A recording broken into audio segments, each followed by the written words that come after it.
Back in the fur shed. This is Trapping Today. I'm Jeremiah Wood. Thank you for listening in. Great to have you guys here. It's great to be back. It's been a while on the podcast, and we are live streaming on YouTube. So I just threw up the live stream um, just because I haven't been there in a while. We are brought to you by Kaatz Brothers Lures, KAATZBROS.com. Trap smarter, work harder, enjoy the success that follows. Kaatz Bros has what you need to get started on the trap line, from baits and lures to traps, snares, books, DVDs, all the various supplies that you need.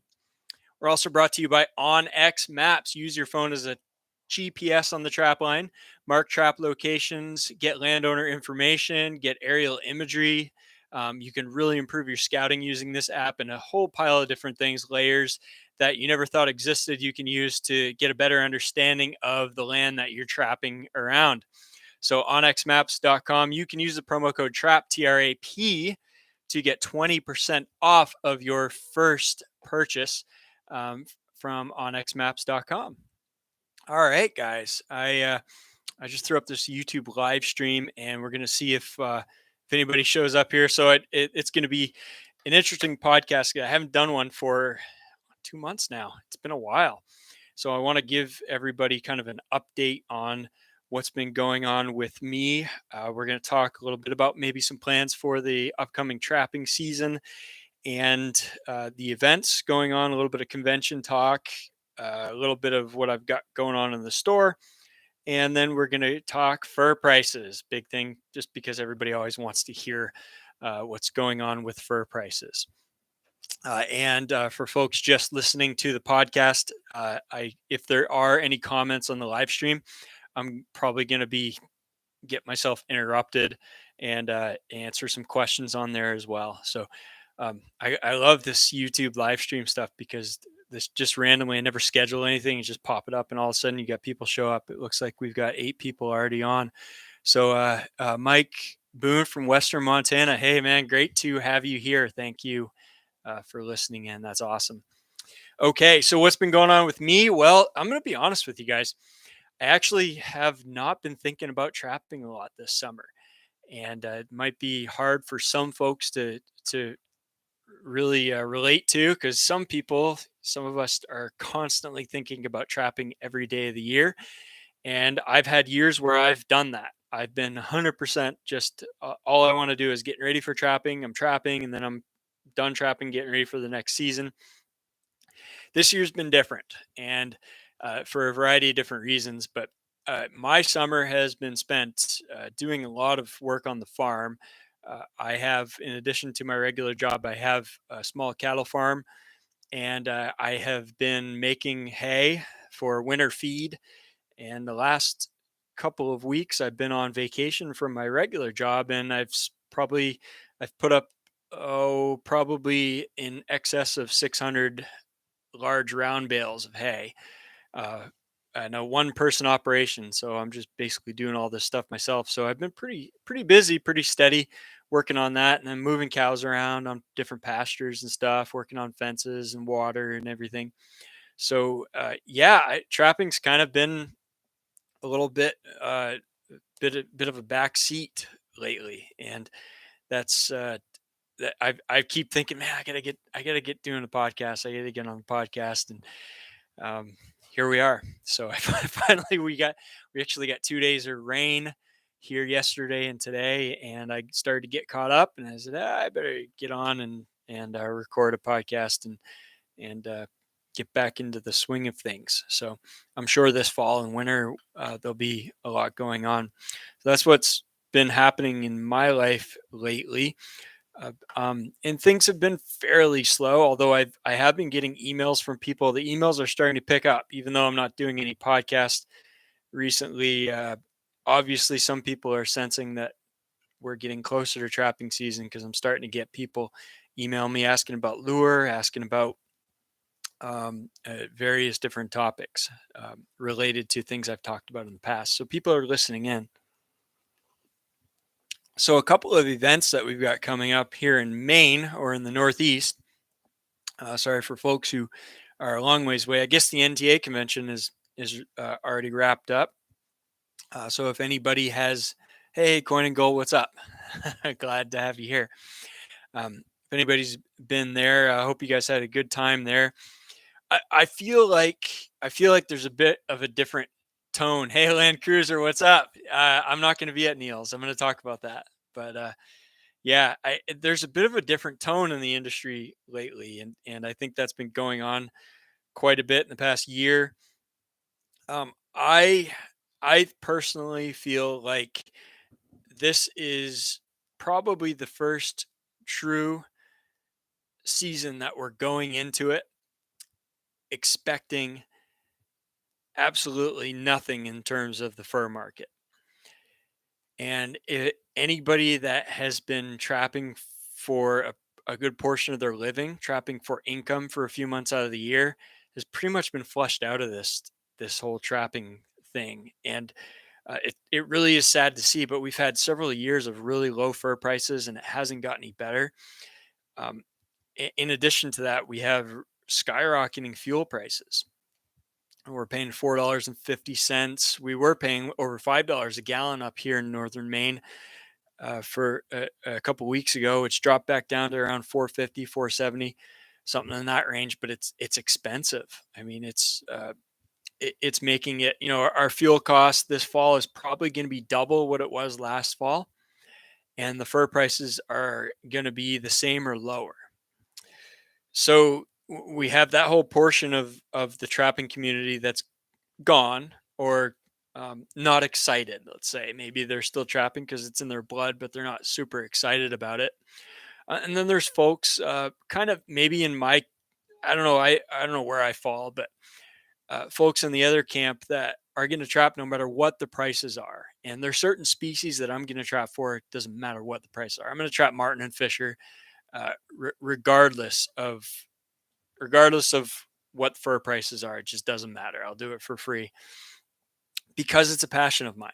It's something that I love to do. But I'm not going to trap coyotes. I'm not going to trap coyotes this fall, and spend $1,000 on fuel and vehicle cost, and take vacation time off of work, which I'm pretty much out of it right now anyway, or close to it, and get up at 4 o'clock in the morning and stress out over people finding my traps and pounding my body and destroying my body for a $10 coyote. I mean, it's fun for a while, but to do that hard, it's just not going to happen. Instead, I'm going to run. One of the things I was going to talk about here later on is I think I'm going to run a foothold trap line for Fisher this fall, and is something I'll probably take a week off of work, and uh, I'm gonna just have fun, and it doesn't matter what the price is and what it costs me. I'll probably stay pretty close to home, but I'm just gonna focus on enjoying myself on the trap line. But am I gonna chop through 2 feet of ice to catch $10 beaver? I don't know yet. I'm not really sure about that, but I know a lot of people are not going to do that. So anyway, upcoming events: Neil Olson's New England Trappers Weekend. That was 2 years. That was not. It went for like what it was, it 43 years in a row, and for 2 years it was suspended due to COVID. Coin of gold, no $10. Not, it's not worth it. There are way too many here in northern Vermont. Absolutely. 70 Land Cruiser says canine and bobcat for me. Got to finish that blanket for my 75-year-old mom. Hey, that's awesome. And 70 Land Cruiser, how's your personal situation going? I know you were texting with me earlier this summer. Hopefully, things are going pretty good. Just let me know in the chat. So anyway, Neil Olson's Trappers Weekend. That's for 2 years that hasn't happened, and that is going to be back on this year. And it's also combined with the Northeast Regional National Trappers Association. So it's going to be I guess, a bigger event this year. So, unfortunately for me, so much better working home or excellent. Awesome. Hey, that's good. I'm glad to hear. So for me, uh, I, I'm incredibly time constrained, and also with obviously with the increased fuel, financially constrained as well, because I have a lot of things that I've invested in and I don't have much financial leeway or time leeway. And so between the two conventions that we have here in Maine, Neil Olson's and the MTA, Maine Trappers Association, I could only go to one. And I actually agreed this spring to go to the Maine Trappers Association Fall Rendezvous, which is taking place at the Windsor County Fairgrounds in Windsor, Maine on September 16th and 17th. So that I think is going to be a pretty good event, but it's never as big as Neil's. It's not even close. It's quiet. It really is, and it's unfortunate. There should be more people there. There's a lot of resources, a lot of good people that show up, vendors that show up, a lot of great demos. A lot can be learned, but it's just kind of out of the way. And a lot of people go to Neil's and don't go to that one. But that's where I'll be, and I'm not really sure uh, how I'm gonna I'm not sure what I'm gonna do. So I'll give you a little background on what happened with that. So I'm on the list for demonstrations in the MTA flyer. It shows Jeremiah Wood on Friday, September 16th from 4:30 to 6 o'clock. I'm going to do Trapping Today podcast live from the rendezvous. I'm going to tell you how that kind of came about and what's going on.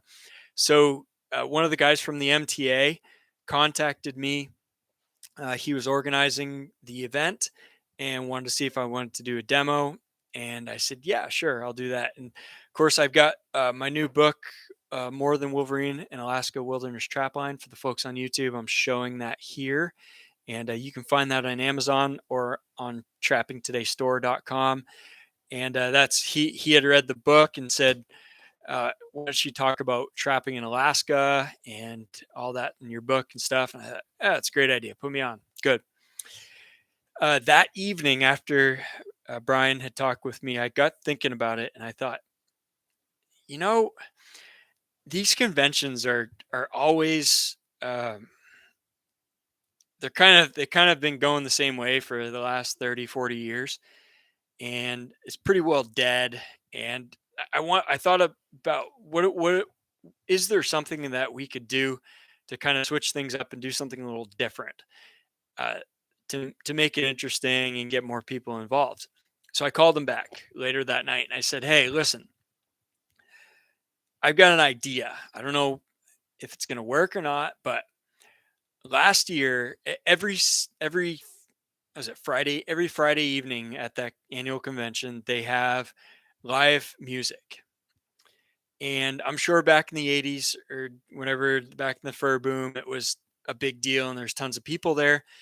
Last year when I was there, the live music had like 6 people there sitting there watching the guy. And the guy is a really good musician, very talented person. And it was great, but there was nobody there. So I thought, well, what if we did like a live podcast? Um, and folks that have listened to the podcast, folks that haven't, maybe we could get a bunch of people together, sit down and either do a question and answer or get like a panel of experienced trappers. We can sit down and kind of corner and get them in and record that so that we can throw it out podcast for people that are all over the country, all over North America, um, and get some of that knowledge and just kind of get talking about trapping topics. And so I brought that up to him. He said, "Yeah, great idea. That sounds good." Well, I didn't hear anything. He said, "I'll bring it up to the board of directors." I didn't hear anything, and all of a sudden the flyer showed up, and I was on at 4:30, and the live music was was there at 7. So I guess that did not end up panning out in terms of. I wanted it to be like an evening thing in the dark where we're sitting around. Maybe guys are having a few drinks. People are kind of loose and relaxed and hanging out, and kind of like a campfire type of situation. But it's going to be at 4:30, so it's going to be a little different. I'm not sure exactly how that's. Hey, 7, my grandson and I enjoyed that guy last year. I'll be there at Windsor. Good.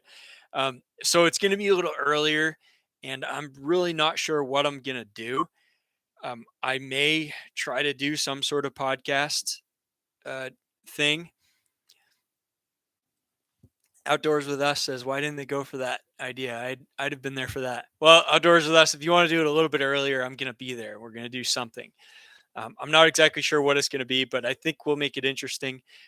It might just be simple as me just doing a demo, or maybe I'll set up the recorder and we'll get a few guys around and people, maybe people that listen to the podcast, maybe some trappers that we want to hear from, guys like Neil Olson, maybe, or Alvin Yates. Maybe we can get them cornered if we can, and ask questions and do some interview type stuff. So yeah, and that is the plan. So I'll be there in September, and that's one of the reasons I just can't make it to Neil's, unfortunately.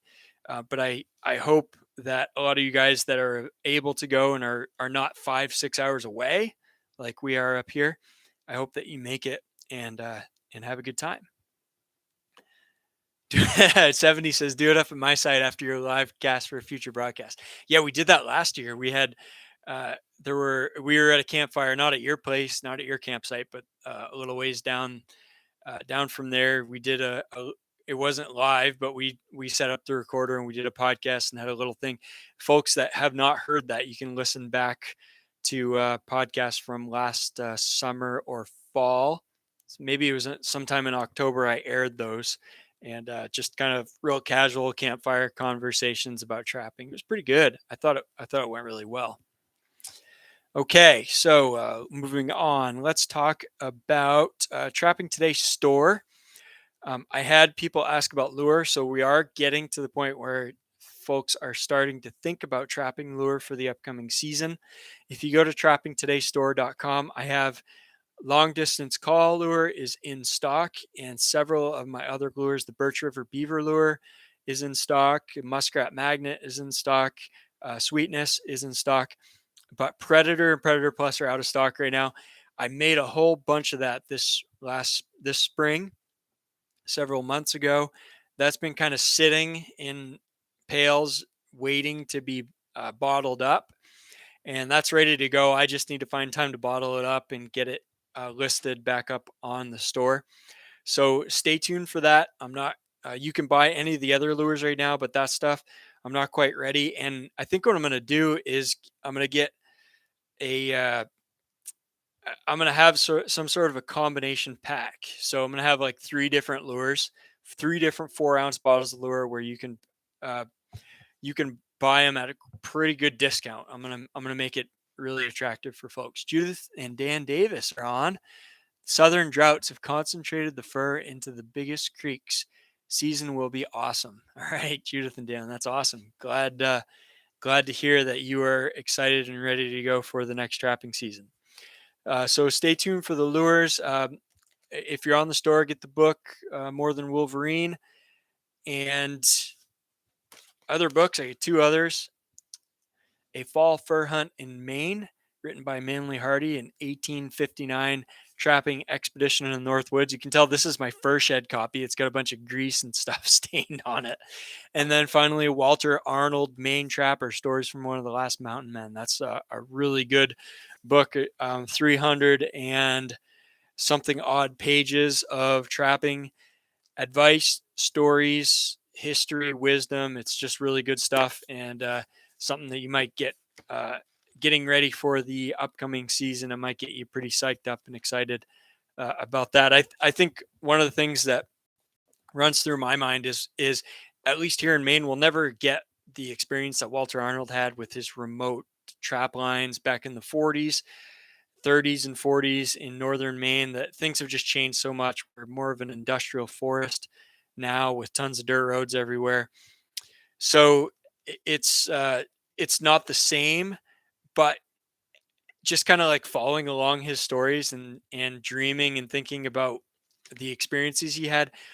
I feel like you can kind of recreate some of those experiences here even today without having to go to Alaska like I did, which was awesome, by the way. But I feel like we can do a lot of kind of mini wilderness experiences that are just understanding the world that we live in today. It's not going to be perfect, but there's a lot that you can do that can kind of get you into that whole mindset of just kind of being on the trap line, being in the woods, and places where I'm at where there aren't a lot of people around. You can really get away from people pretty easily. So Check out that book if you want to get excited for the trapping season. That's available on trappingtodaystore.com or at amazon.com. You can get it pretty quick and easy. Coin and gold, will you be getting in more predator lure in? Yes, I just mentioned that. I've got a bunch of that's already made up. It's been settling out for months and it's ready to just be bottled up. I just got to put it from 5-gallon pails into 4-ounce bottles. So I am going to be getting that. And I'm going to be offering the discount, the 3-pack discount. I'll probably have like long distance call, predator, lure, and sweetness, maybe. I'll have those 3 lures in 4-ounce bottles. And I'll have a pretty good discount on those from what you would pay if you had to purchase those separately. So one of the important things about business is cash flow, and it's been quite slow this time of year, as it always is. And so it's important to kind of get a little cash flow ahead of the season because there's some things that I'm going to have to reorder and get supplies on. And in order to do that, we got to get some money up front. So now, one other thing I have is wild fur, tanned fur, and in just a second, I'm going to pull out some of those furs and talk about them with you.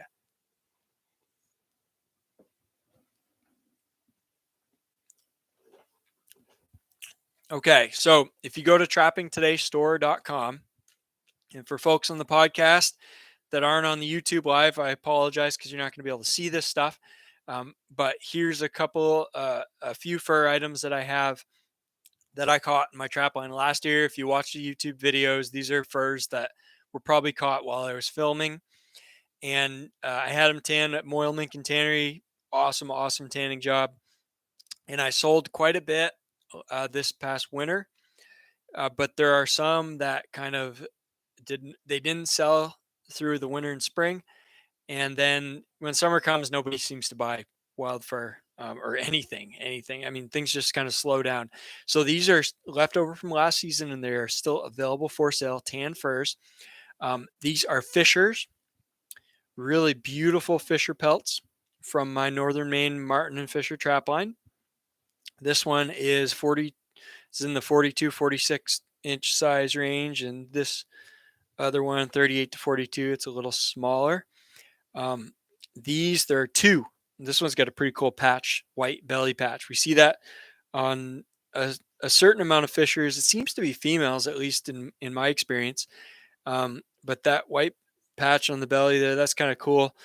We see it on some fishers here, depending on where you catch them. So there's 2. That's it, and there are going to be none available once those 2 sell until probably January or February.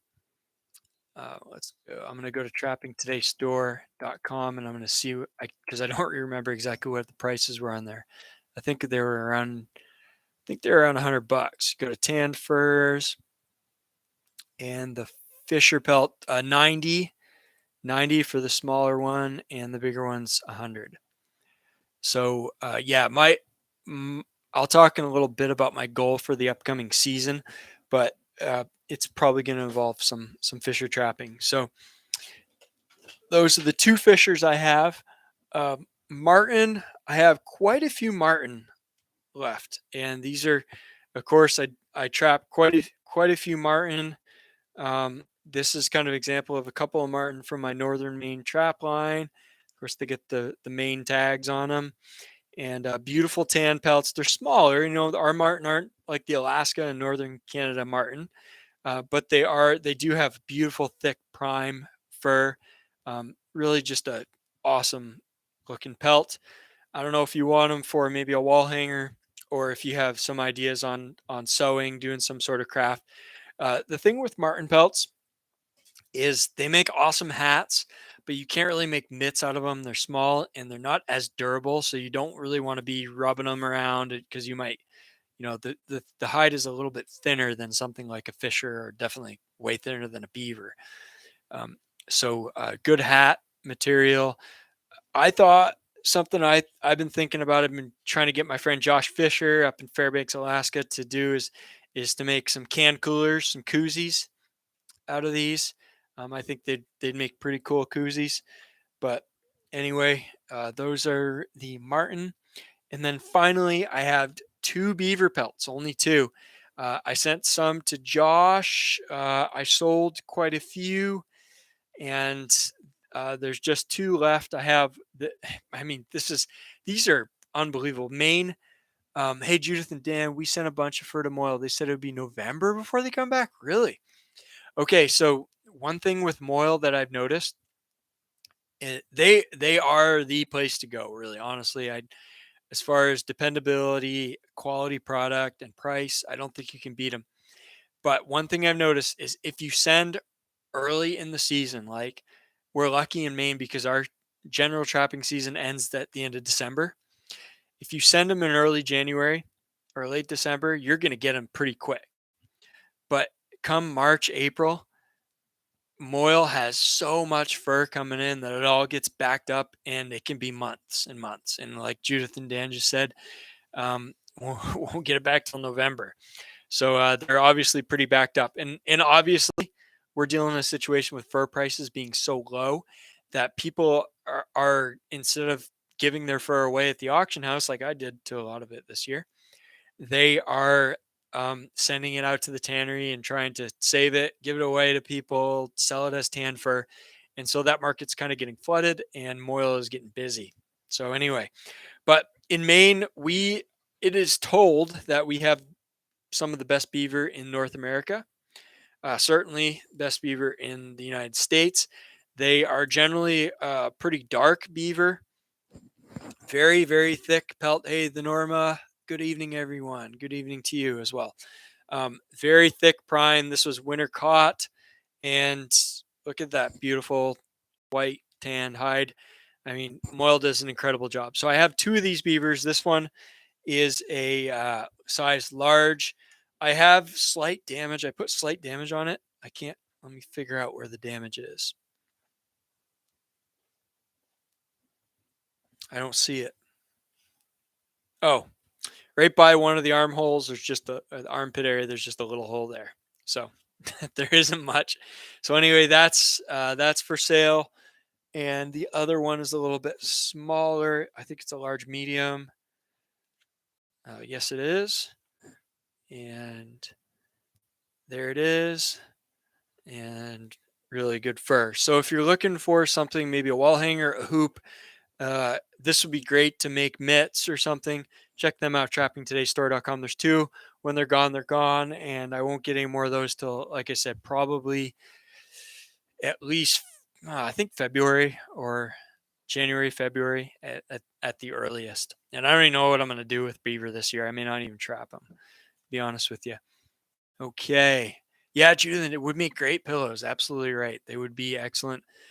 Pillow is something I haven't made yet, and haven't had made out of fur, and I think that's a good one. I think that's a good one to look into. If these don't sell, I'm probably maybe I'll do that. I'll send them up to Josh and have him make me a pillow. Let me see. Let's go to Trapping Today's store, and I'm gonna look at the beaver. They are the smaller one is $70. All these prices are include shipping as well. And the big one, the large is, let's see, is 90. Oh, nope, that's not what the large is. 75 because I have that little hole in it. I cut off a little price. So $75 for that one. So check them out, trappingtodaystore.com if you are interested. If not, no problem. Okay, let's see. Let's move on to. I had one thing I want to just mention for people who are interested in Maine trapping. I had a podcast listener email me yesterday or the day before about Dead River Rough Cut, and it's something I haven't mentioned before on the podcast, but it's a video that was made way back in the day. Judith and Dan, how much are you finished for bringing in the auction? Okay, we'll talk about that pretty soon. But anyway, this is a couple of guys from Western Maine that kind of holed up for a winter in a old prisoner of war camp, and it was out basically in the middle of nowhere. If you guys have listened to the podcast and listened to the episodes with Billy Thompson and Charlie Tucker, the guy from Mountain Men TV show, those are kind of local guys. Billy's from that Western Maine area, and he is incredible guy. He is probably one of the best trappers in the United States, in my opinion. And I did an interview. I think I talked with him for like 3 hours one time, and the next time maybe another 2 hours. The second time, so there's several podcasts with Billy, and he talks about when he was a kid, trapping with his dad, meeting these guys from Dead River Rough Cut. And this video was shot uh, covering, kind of following these guys on their trap line. I want to say it was in like the 70s, and it's just an incredible video. If you search on YouTube for Dead River Rough Cut, you'll find it, and it's worth watching for sure, for sure. Um, A 70 Land Cruiser, I gotta ask why the jacket is hotter than Hades here in southern Maine. Well, 70, it was hotter than Hades here in northern Maine, and now it's been, the high today I think was 60 up here. We had a huge cold front move in with this rain, and we had 50s and 60-degree weather and clouds and rain. It's supposed to start warming back up a little bit, but the high the next couple days is going to be the 70s, and I think we're going to be like 78 on Saturday or Sunday. I think Sunday is going to be high 78. I'm hoping to finish up making hay, the last of my hay bales. Hopefully, going to finish on Sunday. Judith and Dan, skinny people stay cold. That's right. I do get cold quite easily. Coin and Gold says it's 63 here in northern Vermont. Okay. And I got to advertise for Onyx.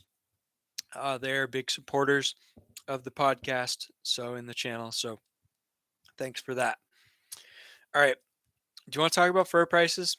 I'll tell you what I had happen with me at Fur Harvesters auction in June. And I don't know, mid 80s in southern Maine. Wow, that is a huge differential. Although you are like 200 miles south of us, but still. So actually, you're probably more than that. But anyway, we're in a different era for fur prices. And Mountain Mariner Off-Grid Alaska, 40 degrees and heavy rain, over 10 inches of rain since Thursday, obviously in Southeast. Wow. Wow, that's insane. But yeah, we're in this different era, and it's been, you basically, the country fur buyers have mostly gone out of business. You got Grunwald Fur and Wool that's still buying fur, and you've got Fur Harvesters Auction. There's the only auction house left standing. So there really aren't a lot of options for marketing fur. There really aren't a lot of people buying fur anymore. So we have the North American market is pretty well stalled. It's pretty well gone away. The only thing we had for a bright spot in the North American fur market was Canada Goose, which was the liners, the trim for winter parkas that were really popular, and they were trimmed with coyote fur. The knockoff parkas that were lookalikes were trimmed with cheaper coyote fur or raccoon fur, and that's gone away. That's done. That is over. So there's folks that were arguing, saying, "Oh, that's not going to die. That fashion trend is going to keep going. Someone else will take up the torch and do that." And it didn't happen.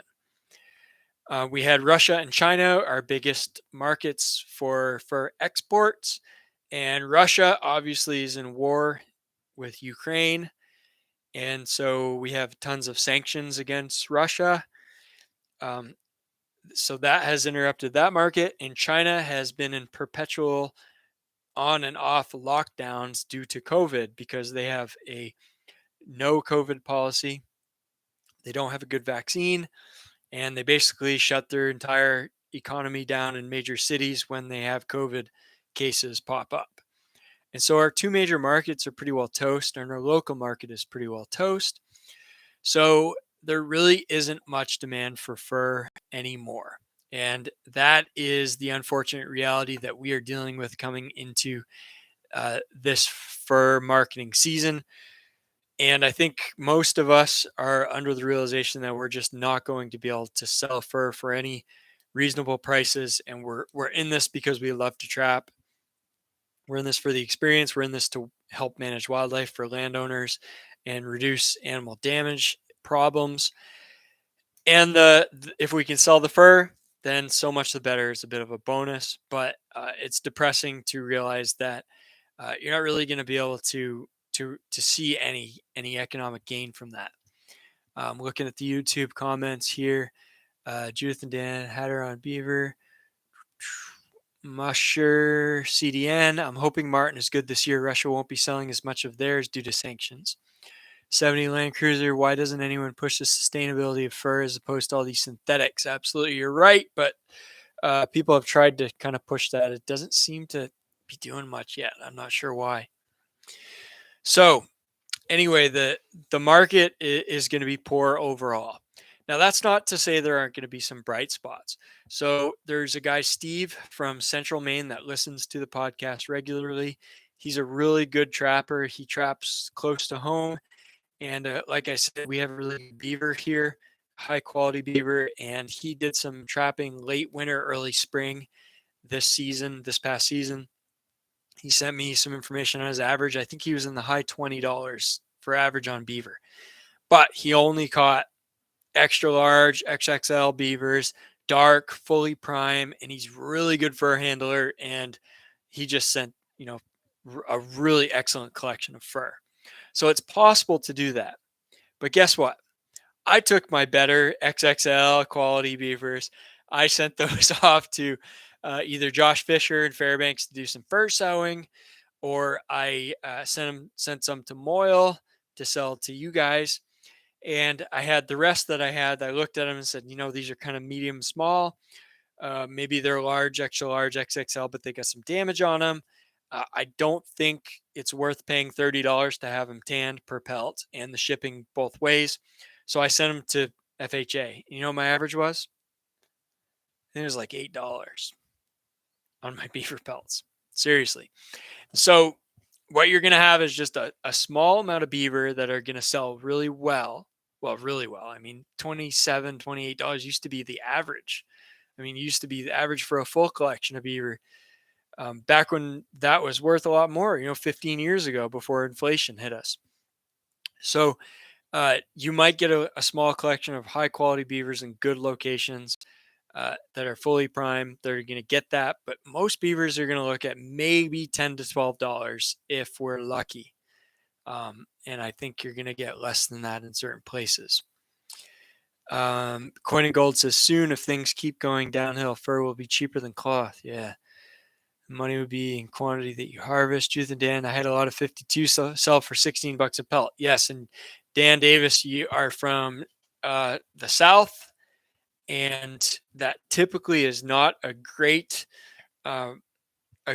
beaver, great quality beaver. However, I know that from watching your YouTube videos that you are a really good fur handler and you have a good collection of beaver. So you probably got one of the better averages. We're also seeing, I think, quite a reduction in harvest of beaver. And so because there's not many on offer, there are buyers that are looking for a certain quantity of beaver, and they're going to use them for kind of higher end stuff. They're going to shear them, pluck them, dye them, and make coats or make other fur items, specialty items. They need to fill those orders, and they're going to take the top beavers. They're going to work their way down the different sections until they get what they need. And when those orders are filled, the only thing left is the hatter market. There used to be a big Chinese market. They'd take a bunch of that stuff and dress it really cheap, and that's gone. So the hatter market is basically going to grind that up into felt to make cowboy hats. So you're going to see, I think, those pretty good averages for better beaver. But when those are filled, and that's going to depend on us as trappers.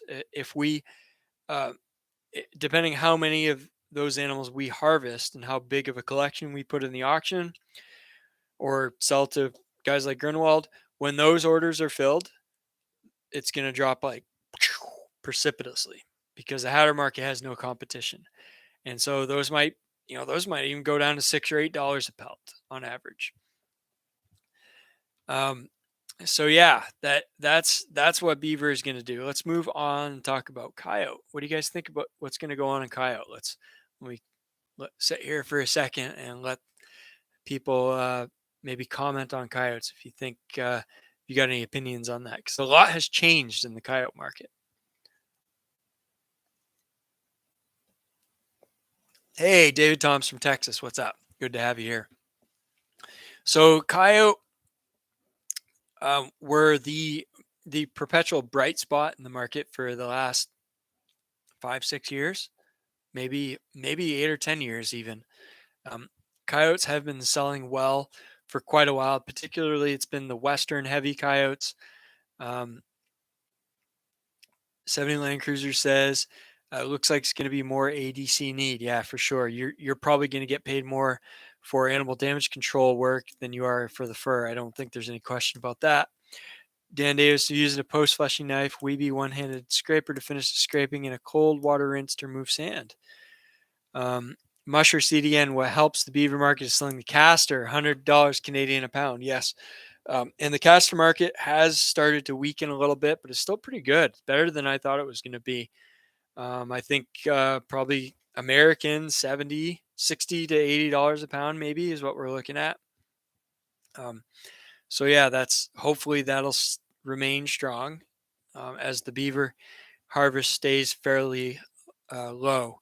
The danger is if the beaver harvest gets too low over the next few years, um, and the castor gets too high, the danger is that buyers of that castor are going to look for alternatives. They're going to look for synthetics. They're going to look for different ways to get that flavor or smell, whatever they're using that castor for, and they may just fully up and leave the market, and we may lose that market. So it's good for now. Hopefully, it continues, but it's as we all know in this fur market, nothing is guaranteed. All right, so coyotes. I kind of had been talking about this. That I haven't had time to look back and see when I had mentioned this, but I really felt that coming into last season, that when Canada Goose announced they were getting rid of all wild fur in their parkas, uh, I was really convinced that was the end. And there were a lot of people that were arguing that the coyote market was going to be fine, and there was lots of buyers. In fact, fur harvesters, which I love those guys at Fur Harvesters. I think they do a great job helping us market our fur, but they were incredibly confident that and adamant that we've got 20 plus buyers for coyotes, and all of our bidders were not selling to Canada Goose in the last auction. 20 plus bidders were never selling to Canada Goose, and there's a very vibrant market outside of Canada Goose, and we're not worried about it. The coyote market is going to be strong. Well, guess what? Coyote market was not strong.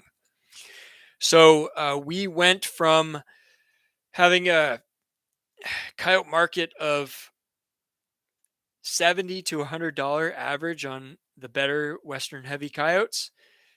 This year, I think we're going to look at about $30. It has not materialized. And actually, in fact, I think since I haven't been on here for so long, I'm going to pull up the Fur Harvesters auction results from June, because I think I should just um, well, actually, it says it's July. Sorry, I misspoke. It was July. July 19 to 23 was. No, it wasn't July. Come on. It was June. Yes, it was June. Okay. The July was the 2021 one. Here we go.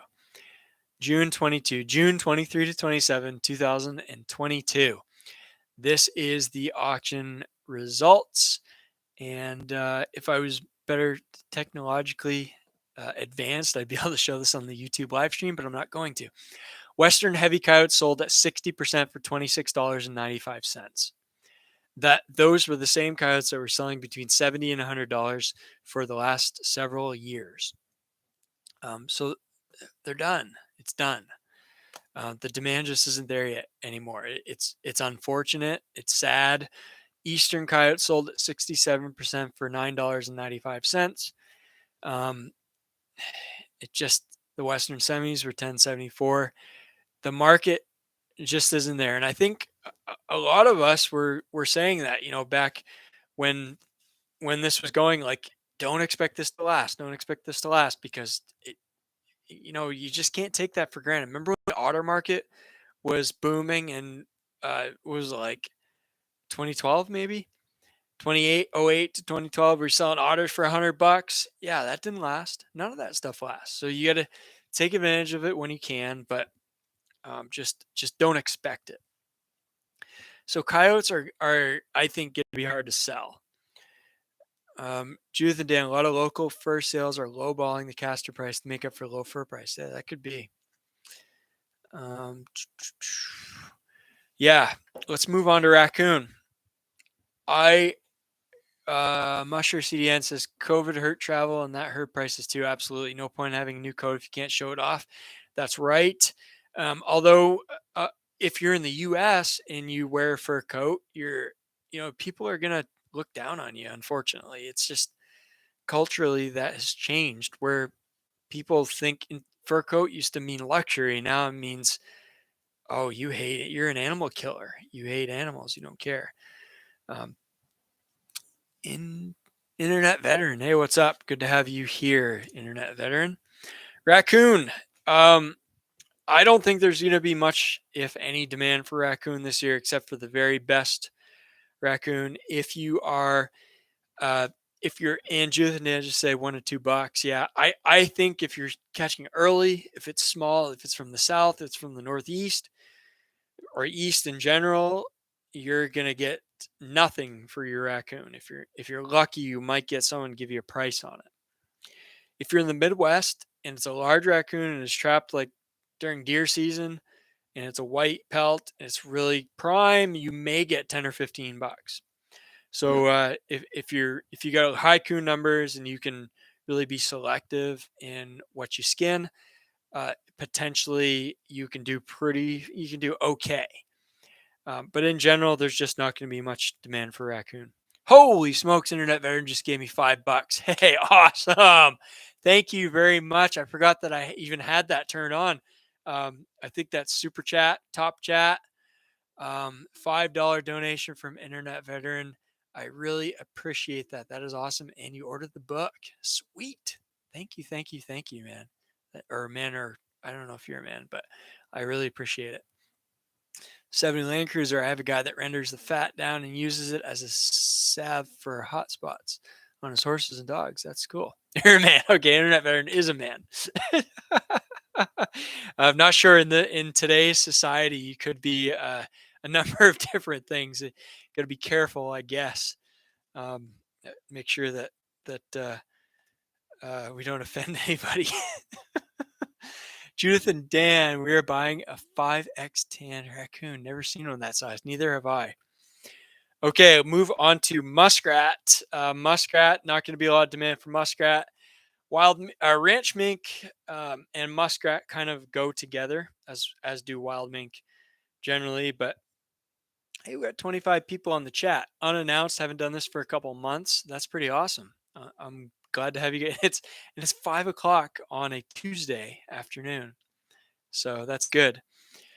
While ranch mink prices are in the tank, and we're really, it is just, there's just a huge backlog of supply that has not been filled, and so because ranch mink are so cheap, it's going to be hard to sell muskrat. And muskrat, I think we're $3-4 last year was pretty good, and it was pretty steady, especially early in the season. It kind of weakened later on. This year, I think you might be $250 for muskrat. That's going to be kind of my prediction. I just think the demand has softened enough that we're not going to see a lot. Hit that thumbs up. Yeah, for sure. Definitely hit the thumbs up. We got 15 thumbs up on the video. Thanks, guys. How about marten? So marten are kind of a unique product. Somebody mentioned earlier in the chat that Russia cannot export their sable due to sanctions. and that may influence the sable or martin market. It's basically the same thing. If you look at uh, sable, um, if you look at the actual Russian sable, they look totally different because they stretch them different. They stretch them like really short, wide. They're weird looking, but this is the same fur, same buyers, same product. Um, let's see, Musher CDN ranch fur helped kill the wild fur market. People are more open to free range fur farming as opposed to fur bears and cages. Yeah, so Musher, that could be an interesting conversation. Ranch fur, is it a good thing? Is it a bad thing? I am kind of split on my opinion on that topic. If you read the Walter Arnold book that I have here, for folks who have read it, there are some articles that Walter wrote back in the 40s about that specific topic. Back then, the ranch fur industry was just getting started, and there was a lot of demand for fur, but it could not be fulfilled. The supply was so limited because it was wild harvest. It depended on the weather, depending on what state you were in, what you could get, how many trappers were out there, and so prices were really good. People could actually make a living harvesting fur. And when the ranches came in and started producing a lot of product, that completely changed things over the decades.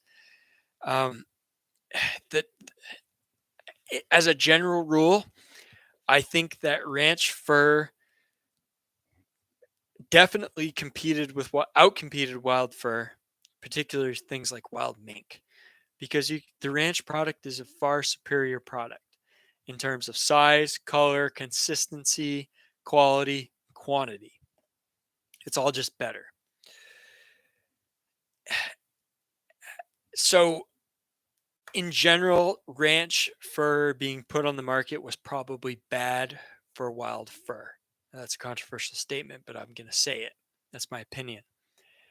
However, the ranch fur industry is, Coin and Gold says, is there much ranch fur these days in the USA? Yes, there is actually quite a bit.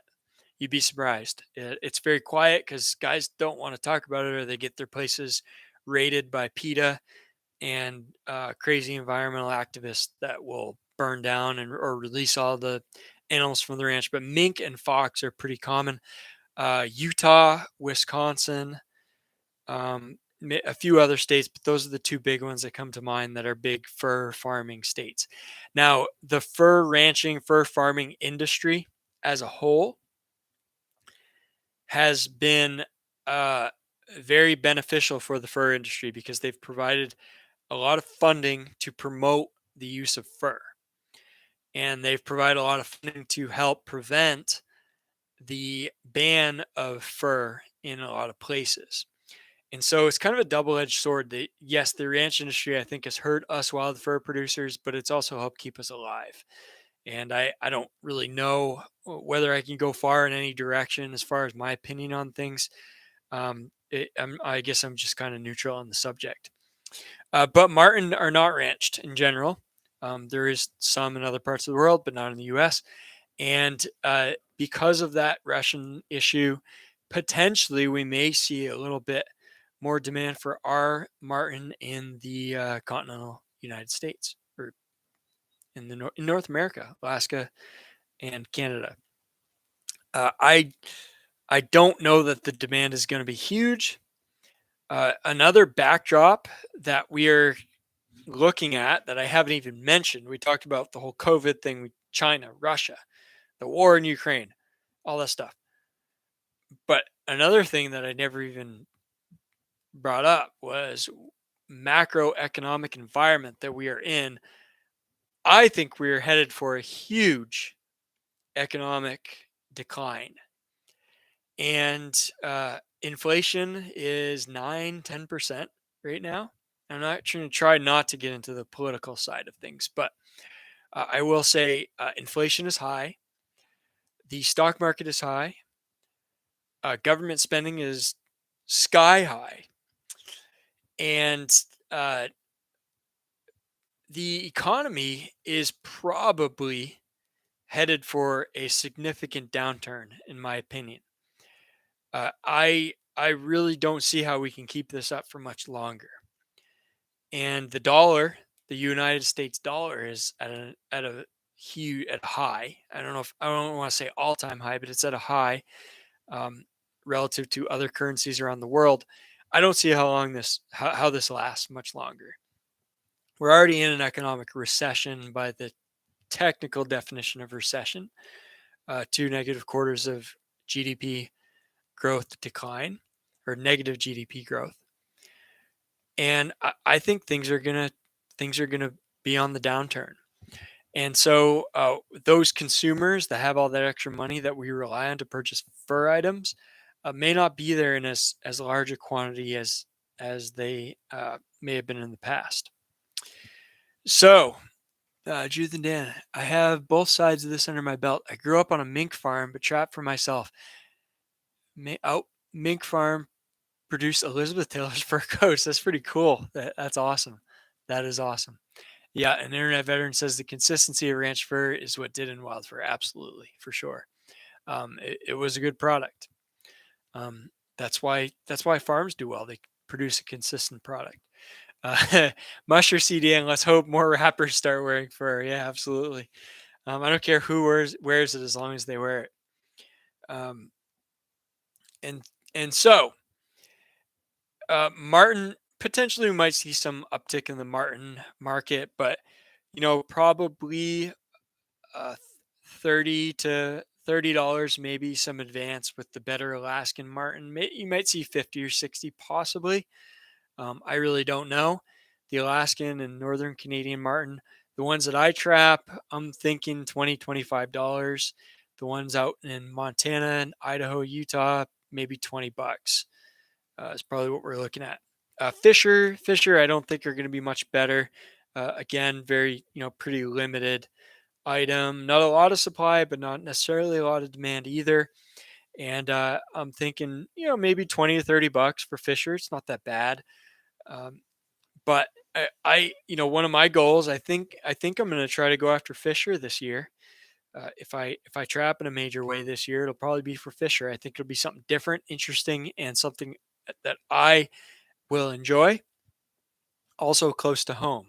I don't have to go way out in the high elevation backcountry in northern Maine where I go, 30, 40 miles and climb 1,000 feet elevation, or 700 feet elevation plus to get into my trap line. I got Fisher running around all over the farm country and the woods country just around me down here. So I probably will go after Fisher in pretty decent numbers. Just let me do really quick otter and bobcat, then I'll and fox, and I'll circle back to Fisher just to finish this thing up. Fox, $10-$20 maybe. Very limited market there. Otter, I think 20 for otter is what we're probably going to be looking at. There's going to be demand. You're going to be able to sell them, but 15 to 30 maybe is what the otter range is going to be. And bobcat, the Western bobcats that used to bring 500 on average, I think are going to bring about $150. You're going to get some $500 cats because there is a small percentage of people who still have a lot of money and want those items. They want those white bellies and spots on cats to make those high-end fashion coats. And there's going to be demand for some of those, but probably 500 on the better, a 150 average, probably 50, $60 for the rest of the country's bobcats. Okay, let's check out the comments. David Tom says, just think we have traps together. Coon, possums, beaver. At least we'll eat. Absolutely right. I ate quite a bit of beaver last winter, and I'll probably do so again. Judith and Dan, I've seen $86 farm mink and $5 wild mink. Yeah. Coin and gold. Yeah. All right. I won't comment on that. Craig Harmon's laughing. Internet veteran going on. Okay. So finally, I'm going to finish this thing up and say, what are your plans for the upcoming trapping season? I think if you're listening in, you're probably going to be trapping to some extent. Looking at $4.50 to $5 a gallon gasoline, you may not be trapping very far from home, looking at very low fur prices. You may not be running a very extensive line, but I would encourage you to maybe do something that interests you this year. Do something different, unique, something maybe you've always wanted to do. Maybe stay close to home. Maybe do more animal damage work. But for me, that something different is probably going to be something. I'm probably going to be doing a foothold trap line for Fisher. And a couple of things with Fisher here in northern Maine, they are very abundant. They have become more and more abundant over the years at the expense of martin populations. Fisher have kind of started to take over a lot of these areas. The habitat is there for them. The habitat's changed a lot with more intensive timber harvest practices here in northern Maine. Very, very little regulation and lots of large scale harvest that has changed the forest. So there's not much old growth forest left. There's a lot of young forest, and that favors Fisher populations in general. Do need a little bit of shelter here and there. So just, buffer strips around riparian areas and streams where you have some cover, but generally Fisher do really well in this reverting farmland and cut over ground. So we're gonna have a pretty good. I think it's going to be a pretty good opportunity. Now, to trap Fisher and martin in northern Maine, we have to use these boxes, these lynx exclusion devices, which I've talked about extensively in the podcast. And these LEDs have to have certain size openings to the box. That makes it very difficult for Fisher to get into.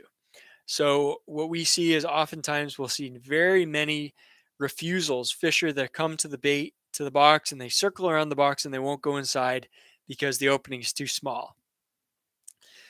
And if you had a foothold trap right in front of the box, they would walk right past it, step in, and get caught. And so there are many cases where we could have caught those animals if were using footholds. The problem is our conibear traps, our body grip traps that we use in those lynx exclusion devices are have a 5-day check law. In other words, we only have to check those once every 5 days. So you can run a big line and have a full-time job and have a family and other obligations and still trap. If you set a foothold trap there, you have to check it every 24 hours. So that makes things quite difficult to do feasibly.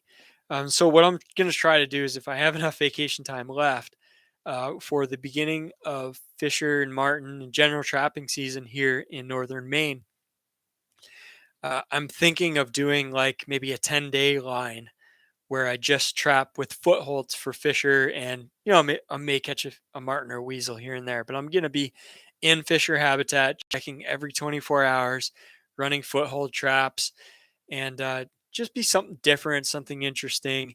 And I haven't completely committed to it yet. I've kind of got stuff ready. We have restrictions on the size of the trap, the number of swivels, where the trap is set, all that stuff. So it's a little bit complex, but it can certainly be done. And I'm thinking about doing it. Um, and I'm kind of, I'm still in summer mode. I'm in farming mode, and I'm starting to get a little bit into trapping mode. So here we go. It's going to start getting colder. The season is getting closer. It's time to maybe start preparing. Time to start getting excited. I'm hoping I'll get a little more excited as we move along. I know you guys are probably quite excited if you're listening in or watching this on the YouTube. And I think it's going to be good. I think we're all gonna try to make it an enjoyable, fun season, regardless of what's up with the fur market or our local regulations. Mountain Mariner, I'll be learning new to trapping. A couple sets on my property for martin lynx. Like to get a wolf. 7 Land Cruiser foothold checks I do twice a day in my bear trap every 6 to 8 hours. And you're a veteran planning on trapping forever. Definitely losing money every step of the way. All with a smile from ear to ear because my goal is protecting our heritage. All right, that's a good way to end this podcast episode.